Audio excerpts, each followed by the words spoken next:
What are you expecting from today? I'm hoping that it'll make it a bit more real instead of it just being books.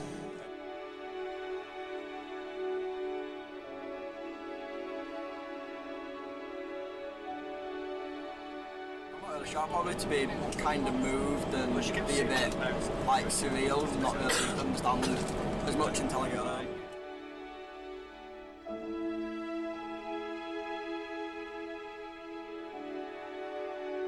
Expecting all sorts really. I don't know whether it's going to be a shock factor or whether it's just going to be overwhelming how many people are there and whether that'll degrade the actual experience.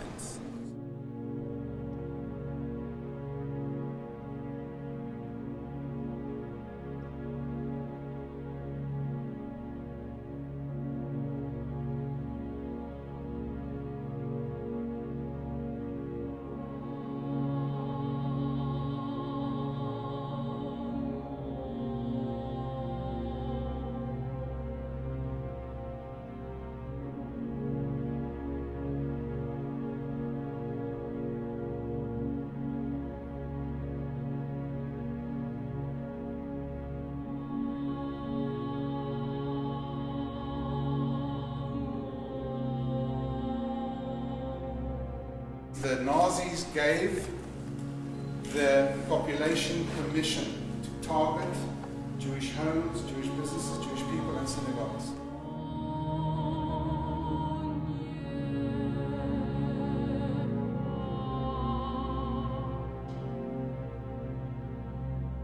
It's a very small step from burning books to burning people. That's precisely what happened, because that for us, that night, November 38th, was the beginning of the end.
Addresses and lists of names were needed. Ships and trains had to be ordered. They had to be driven. Ship's crew and railway staff needed to be given orders, paid their wages, the signals needed to be operated. The vehicles at the docks and at stations needed to be sorted out. All in some way were witnesses to this deportation. So my question for you to think about is who was responsible for the Holocaust? Was it the Nazis? Of course. But who else? Who else knew? Who else in some way participated, whether deliberately or, as it were, accidentally?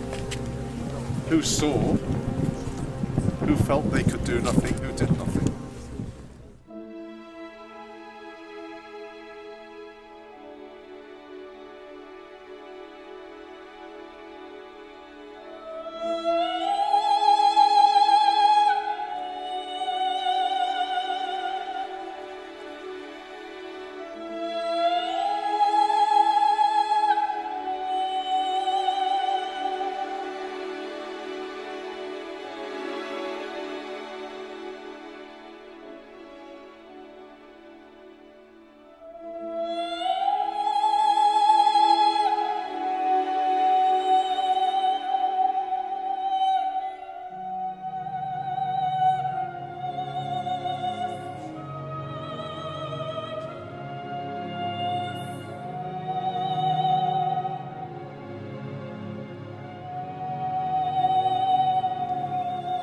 What happened here is the same as a 9/11 every single day for 500 days. Or closer to the UK, what happened here is comparable to having to endure a 7/7 every single hour for 3.3 years. Now, I've never yet met someone who doesn't believe deep down that they are special. And that's fine, and that's right and correct. We are special. We are all God's children. But then so were they. They too were special. They too were unique. They too were parts of families, parts of communities, parts of towns and villages. And like you, they had dreams and they had aspirations. But sadly, all of that snuffed out because they were born into the wrong faith.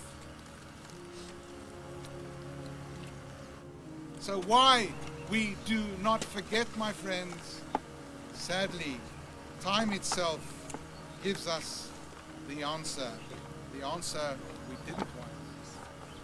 Or as the philosopher George Santayana says, those who forget history are destined to repeat it. Those who do not learn from the past find themselves caught up in it again